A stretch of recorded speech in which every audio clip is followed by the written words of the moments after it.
We are often told that miracles are these once in a lifetime events. They're windfalls from your great uncle. They're the mother lifting the car off her child, or the reversal in a terminal diagnosis. But I'm here to tell you that miracles happen every day. They happen to you, they happen to me, they happen to everyone, and all we have to do is stop and take notice. It's the universe's way of speaking our very own special love language. My first guest is a perfect example of how miracles are walking and talking and running past our lives all the time. She is a healer, an educator, a teacher, and she uses a duality known as the emotion code to help release childhood trauma. I hope you enjoy this interview, and I hope you enjoy your miracles. Our guest today is Mary Flanagan. She is a healer. She does intuitive healing, and she also does a wonderful process known as the emotion code. Mary has been practicing for quite a while, and I want to give us an opportunity to hear her story and why she is dedicated her career to helping people heal in this way. How are you today, Mary? Excellent. Fantastic, fantastic. So I wanted to speak with you because I meet so many people who are dealing with trauma, and maybe other practices haven't worked as well as they would have liked. And so when I found out about the emotion code, I really wanted to speak with someone who has been using it to help people heal and release trauma. And I also wanted to find out, have you personally been able to benefit from it as a healer? So can you give us a little bit of background about how you got started in healing? First, I think it's important to note that a lot of my personal trauma happened when I was younger, like a kid. I was kidnapped when I was in the third grade for a little bit. And it just made me have this special connection to children and wanting to help children and be the adult that I wished I had, and the mentor and the teacher that I wished I had as a kid. And so I became a teacher, an elementary school teacher. I taught first grade for 8 years and then fifth grade and kindergarten. And I'm currently working at a middle school as well as doing body code and emotion code. And I don't know if this happens for all teachers or if it's just my path, but I came across so many children who had been hurt. And some of these children, one girl specifically that I'm thinking of, she actually witnessed her mother killing her younger sister. And this is fourth grade, and she's writing a paper about it. And I'm supposed to be grading on paragraphing and voice. And she's just letting out this traumatic incident from how she remembered it as a child. And I showed this girl the Emotion Code app because it is free. And I just said, it's good to get in touch with your emotions now so that when you're older, it can take away some of the anger and some of the hurt, because it is going to hurt more as you get older and you ask the question, how could they have done this to me? And I said, this will be a tool. And I've talked to Bradley Nilsson about, I worry about the ethical behind that because I'm not getting permission from their parents, because some parents are not open to it. But I talked to Bradley Nilsson as well as some other body code practitioners and emotion code practitioners. And they said, well, what are you doing? You're just praying for your student. And even any court of law, it comes down to intention, and your intention is to help. So they all agreed that there was nothing I needed to worry about ethically. And since then, I continue working on paying customers, but children who I run into and young adults that I see that they could benefit by some releasing of emotions. And I always muscle test, is this individual open to releasing some emotion? And I have received no on those, which also led me, I saw Bradley Nilsson in Seattle last December, and I asked him, why do some children not want to let go? And he said, because those emotions are serving them. And if the emotion is helping them, even anger causes us to act. So if they're holding on to anger to stay active and protect themselves, they won't let it go. And so I just honor, if they're not ready to let it go, I just skip over it and see what else I can do to help them. And yeah, that's kind of my story. I started in elementary ed, and I saw how we needed something more for these children because the schools can't fix some of this trauma, but yet it is keeping them behind in their academic studies. And I wanted to kind of blow past that barrier of poverty and emotional blockages and help them educationally too, because that will help them be successful in life. Wow, that is incredible. I'm getting emotional right now because that's in complete alignment with what I'm doing right now. I really want to open the door for children and help them to see that there is a way to release what is being done to them, and they don't have to carry it into adulthood. They can do something powerful and meaningful for themselves, even if they've been hurt or traumatized. So for you to be an advocate for children in that way is so beautiful. We do not honor children in our society. They are so disrespected. We have a tendency as a culture to treat children like they don't have sophisticated and complex feelings. Right. And it's so dishonoring. But we tell them, you're the future. And they see how our actions don't match our words. Right. And then we act like we've never been kids before. And we don't remember how you can love somebody but really be angry at how they're responding to their roles. And you can deeply, care about people who are violating you or doing very dishonoring things to you. So it's beautiful that you have said, I'm going to take the initiative. I'm not going to be PC about, well, I need to get the parents' permission. I don't want to violate any sort of cultural. Yeah. Sometimes people say, who are you that you think you can help these children? And I just kind of look at them and say, well, quite frankly, who am I not to help these children? And really, no one can say that this type of technique or therapy has been harmful to anybody. No. That's one of the things I wanted to talk about. Who is best served by this type of process and therapy, and then who should maybe avoid it? And I'm not a practitioner, but I haven't come across anyone who has been harmed by it or who has said, this has sent me backwards or this re traumatized me. So to be in a space where you can actually create the greatest impact on our future, and that's by giving children an understanding of their own healing, their own bodies, their own ability to release this stuff is incredible. And I thank you so much for what you're doing. Thank you. I was thinking about that question. I think the only people who that the body code or emotion code wouldn't be for are people who are not open to it, because if you're in a healing session, open heart, ready to release and believing that you can release these emotions. I have talked to a couple people who had negative experiences, but I also picked up as they shared that they weren't open to the healing in the first place. And it gave them, I think the worst I heard was a headache, like a migraine headache, because it was just so overwhelming. And I think they were shielding and resisting so strongly that it wore them out. So I think it's for everyone, but you just need to pay attention to yourself and pray for yourself that you'll get the healing that you deserve. I think a lot of times we just show up at the doctor or show up to the chiropractor and say, fix me. And we lose our personal power in that. We're the caretakers of our body, our soul, and our mind. And we need to honor that and take initiative first with ourselves. And then as we show up to other people, we can trust that they can help us, but we need to open ourselves to that and pray for ourselves as we go to those people. And pray for them that they'll have the healing hands to help you. And their intuition will be strong and will guide the session as well as your own.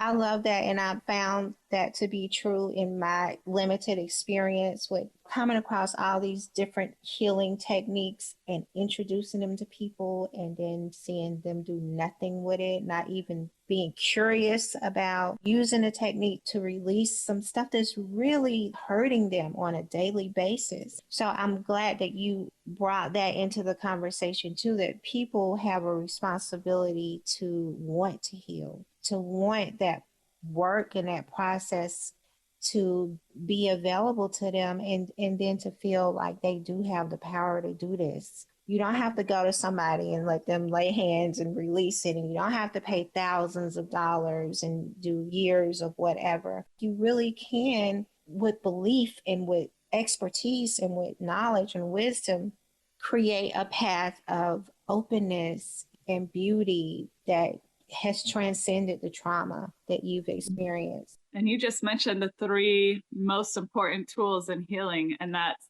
intention, holding the intention of pure intention to help this person. And I always pray to help me, Father, please help me to help this person before I even begin a session, because our intention needs to be pure. And that's just one way that I check myself that it's not my ego, that my intention is pure. I want to help this person is by asking for help from a higher power, because it's like I'm laying my heart out before them. So it's intention, and then belief that we can heal, and then gratitude that we can. And that's the key. Those are the three keys. But the key that can allow us to do that repetitively, I found, is grounding. So we need to ground ourselves and take care of ourselves so that as we work on someone, we don't take on too much of that emotion, and including our ego. We also need to protect our ego, because it can affect you like, oh, I helped this person heal. It can have an ego aspect if you allow it. So you just have to ground yourself and remember. And then, so I add grounding,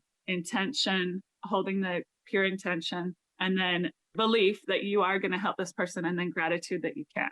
Absolutely. It reminds me of how Jesus would heal. Jesus would always say, if you believe. We kind of ignore that. We put all this pressure on, a Jesus like experience to happen. But Jesus said, if you believe, you are healed. So I think that was his way of showing us that we are capable of more than we allow ourselves to believe. And I'm glad that you brought up those keys as well, because a person has to be prescribed when they're doing certain things. I know some new age techniques get a bad rap because people use them and something goes wrong, or they have an experience where they've opened up a spiritual portal and something enters that they weren't expecting, or some type of negative experience comes about, and now all new age is demonic or woohoo or fluff or whatever. Dangerous. People have even commented about it being spiritually dangerous. And I think that now that we have enough information coming through about how to do things the right way, we need to make sure we're doing them the right way so that, we're not harming ourselves or other people. Being very prescribed, very intentional, and making sure we keep things in order so that harm is not being done unnecessarily.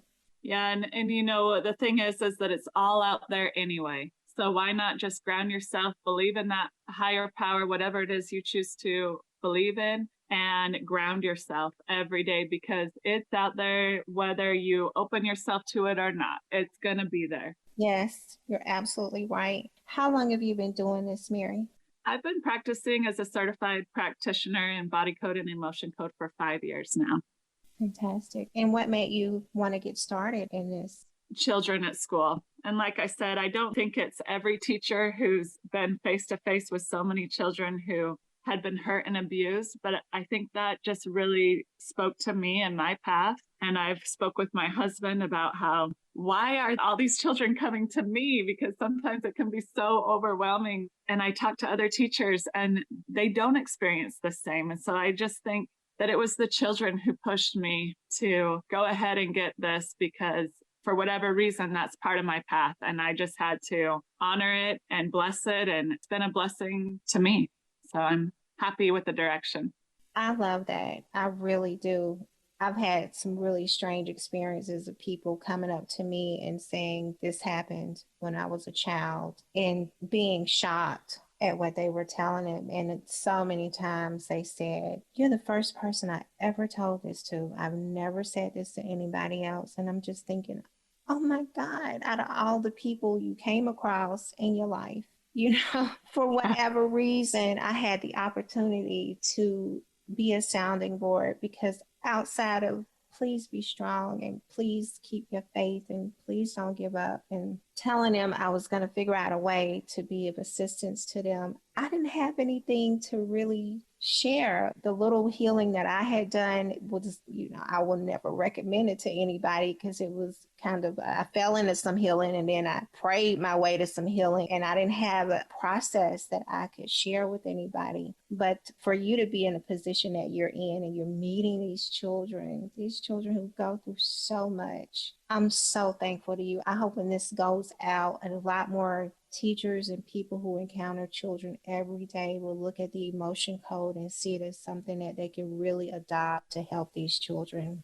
I use the emotion code Mary for myself. I bought the book and I did it myself. What are the benefits of going to a practitioner like you? I go to practitioners myself. I work on myself too, but sometimes I feel like I'm just not really getting the core of this. And so I go and I see practitioners. I have two that I call upon probably once every other month or so just to tune up. And before we can get out of a prison, we need to realize we're in one, right? And I feel like that's the magic right there of body code and emotion code, because the emotion needs to be identified before it's ready to go. It's every emotion wants it 10 minutes of fame, or they want to bring awareness to your conscious mind that this happened, and also making the conscious choice to let it go. I think that's where all the magic, or what people they don't understand how it works. Well, that's it right there. You have to identify the emotion, and sometimes an age and other emotions or people who are involved, but it's not like counseling where you have to rehash it and it takes a lengthy amount of time and exhaustion. I mean, I explain body code to people as 20 years of counseling in 20 minutes, Yeah. because you don't have to rehash. And my husband and I have even gone to a body code session together, and all we had to say to each other was, I love you. And then he released the negative connotations those words have taken between us over the 20 years we've been married. Because sometimes we say, I love you, and we're not feeling love, we're feeling pissed off. But we say, I love you, because kids are around and we're running our errands. And so then those words absorb all those emotions that we've held on it on all the times we've said it to each other. And so the body code session was just clearing everything except pure love from those words between us. And I swear that was the best marriage counseling that I've ever been a part of or heard of or witnessed. And I loved it. And I felt an immediate difference. I'm so moved that you said that. Sadhguru, I don't know if you know about Sadhguru. Sadhguru talks about that. He's an Indian mystic. He's amazing. But he talks about how sometimes we say, I love you, and it's supposed to cover everything. It's supposed to erase all things. It's supposed to open all kinds of doors. And it can really become loaded, especially if you're in a long-term relationship and you're having an unpleasant experience with someone that you love. And I love you can sometimes be a double-edged sword. For sure. I'm glad you talked about how that was something that is capable of being released through the emotion code, because I didn't know that. Yeah. And this guy, I didn't think he usually did things like that. He just did it because our whole family, we're a family of 5. I have 3 children, and we all go see him because I've noticed how much it's helped me. And I've become aware of things my children were struggling with that they didn't share with me. And he just said, well, he didn't break their confidence either. He said, well, just talk to them about blank. And it's just kept our whole family healthy and thriving. Yeah. So I used it with my children and grandchildren too, and some things came up that I didn't even know was bothering them. And it gave us an opportunity to bond in a whole new way. It was really beautiful. In terms of your own personal experiences with the emotion code, how is the before and after for you? What was it before, and then what is the after? So I would say the before is just being stuck in the same pattern, because I think either the things that we are doing are keeping us stuck in these same patterns or cycles of how we are processing the world around us, or sometimes it's even our own guilt over something that keeps us stuck in the same pattern, because it's either unknowing, or if it is knowing, then it's guilt or self-abuse that we're not quite aware of, but it happens a lot. And I would say that that's been the before and after for me. Is after body code, I can really feel me moving beyond what I ever thought possible in my career, with my family and relationships, with my friends. And it's just brought this a higher level of meaning as well, because I want to share the body coding motion code with so many people. And I'm happy to work on them. And then if we get to a spot where we feel stuck, then I have people that I know that have been doing body coding motion code longer, and I give them referrals, because it's not about me, or it's about all of us helping each other and helping to get each other what we need to heal ourselves and heal our hearts and bring us closer. I think that that's a big thing these days, is people want to focus on what we don't have in common. And there's just so much that we do that we should be honoring, especially in a time like right now, and focusing on that. Absolutely. I totally agree with everything you just said.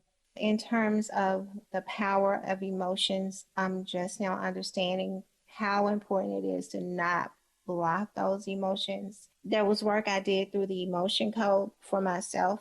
And then I was listening to Tim Ferriss. He was talking about his abuse journey as a child. It was incredible. I don't know if you had a chance to listen to it, but it was so moving. But he talked about the practice of, what are you afraid to feel? What is the feeling that you're afraid to have? And just that by itself, I thought about that and I released an incredibly debilitating belief I had adopted when I was probably 6 years old. And when it came up, I was so glad I had the emotion code to be able to use it to clear out what turned out to be self-loathing and self-hatred and disempowering beliefs, being cut off from my femininity. Even because I was a little girl when this happened, I felt like I was unprotected. So in my mind, it was kind of like, I'm a little girl, I'm supposed to be protected. And when I wasn't, it severed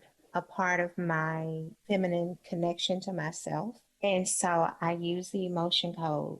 It's been incredible. I use it. I can feel a level of awareness and a level of energy that I did not have before. And maybe it's that 6-year-old girl experiencing her healing, but I was extremely honored to be able to serve that part of myself in that way, because it was a turning point that I hadn't recognized before as being critical to how I grew. So this process of coming in touch with your emotions and understanding the importance of releasing them and honoring them, how do you think the emotion code was even something that was considered valuable, when all of our culture says we need to be logical, we need to be reasonable? Yes, let your feelings out when it's safe and when it's, but not too much and not too loud, or not in a way that's going to offend anybody. So how do you think the process of us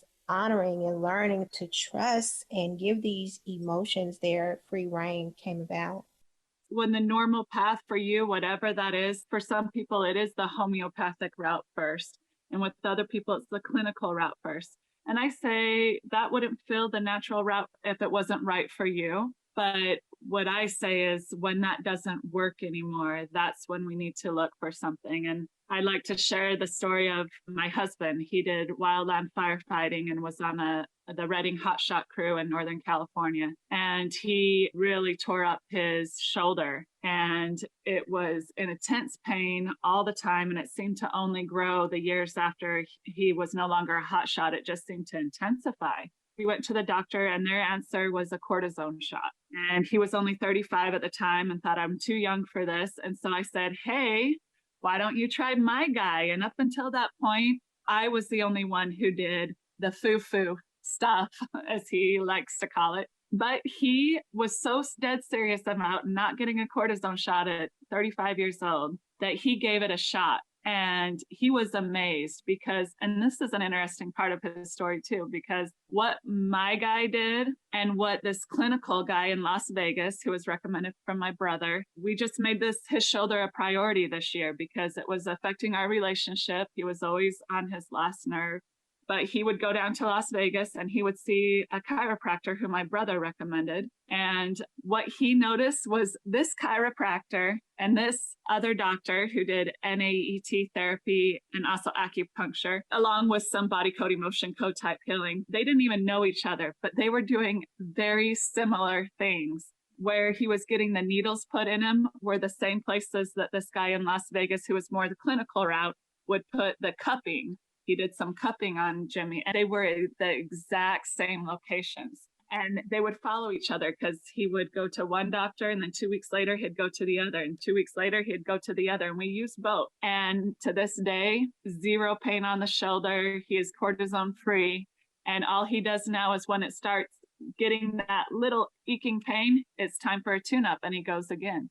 But it has been great for him. And another story with, I was also a principal of a charter school in Nevada, and I had a young boy who I had as a first grader. And then when I became a principal, this boy was in fourth grade, and he had been in counseling for the past 3 years on suicidal thoughts and wanting to harm himself. And even with 3 years of counseling, he was still feeling that way. And so this is an incident where I did get permission from the mother, and she did sign the waiver. I personally paid for the session, but I asked this guy to come to the school where this kid and his mother would be. And they went into a room, and I sat there with the kid, and we did body code, emotion code on him at the school with the parents' permission. And it completely turned this kid around. And he is no longer in counseling. He no longer wants to harm himself. He's graduated from high school, and he is a thriving individual. So there's a lot of stories like that I could share. There's many more, but those are two that I think kind of explain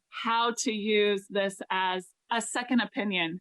When it came to the shoulder pain, Mary, what was the emotion that was being locked or being held in that was causing that shoulder pain? You know, there were so many, and I wasn't in on those sessions. And this is another important aspect that I'll share. As my husband and I did body code and emotion code, there are incidences where we may have made each other feel a certain emotion, not purposefully, but we did. And then we would talk about our sessions afterward. And then the other person would take upon that blame. And it took us probably 6 months to realize, let's not share our sessions because it's not being helpful. We want to share so bad, and where we want to share is from, but the other person was taking it as a blame. Oh, and then we felt like we had to justify ourselves. That's not what I meant. That's not what I meant. And, you know, we're in this life together. We're co-creating, but we also have our personal path. And we wouldn't interpret things or choose to be offended if there wasn't something there that needed to be cleared for ourselves. And it is just with ourselves, and it's not the cause of anybody around us, because it's just our issue. And we wouldn't have taken offense if we didn't have an issue in the first place. Right. And so that's also what this body code has helped me do, is help me find why certain things challenge my issues, why certain people challenge my issues. And once I take ownership of that and I realize I'm the one with all the issues, with that responsibility comes great power, though, because now I have complete power over what I'm going to do about it. And I have some options. I love that. Sometimes when you're a really sensitive person, that's one of the side effects. Things that wouldn't bother somebody else just really get under your skin or really hurt you to the core. And you're right, those are issues of sensitivity or your own issues that you have to examine and work out. So yeah, I completely understand kind of keeping your sessions to you. So you'll have to ask my husband about those emotions with his shoulder. Okay, if he's willing to share, I'm here. How can people get in contact with you? Do you do Zoom sessions or okay, so can you give contact information and tell us how we can reach out?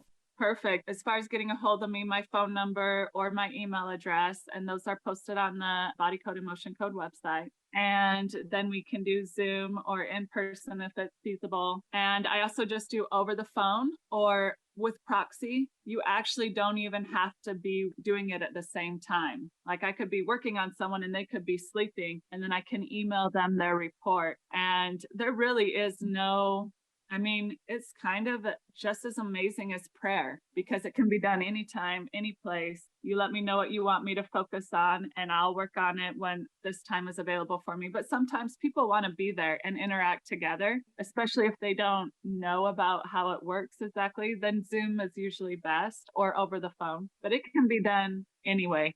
Fantastic. I love that. I love that. Mary, thank you so much.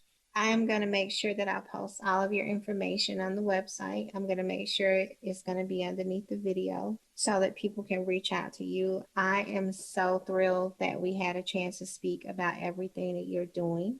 I would love to speak to any children that you have helped release, anything that you know was holding them in a certain negative pattern or traumatizing them and keeping them from reaching their full potential. That would be the most incredible miracle I can share with the planet. Yeah, a couple of them are adults now. And so, yes, I'll get a hold of them and see if they'd be willing, but I think a couple of them would be. Oh, that would be fantastic. I would love that. People have no idea that miracles happen every day. Every day. And this process is one of the things that the results are miraculous for people. So I am honored to have had this conversation with you. I hope we keep having conversations. This was incredible. I love the work that you're doing. And please let me know if there's anything I can do in the future. If you have anything going on, I would be happy to promote it and share it and help spread it.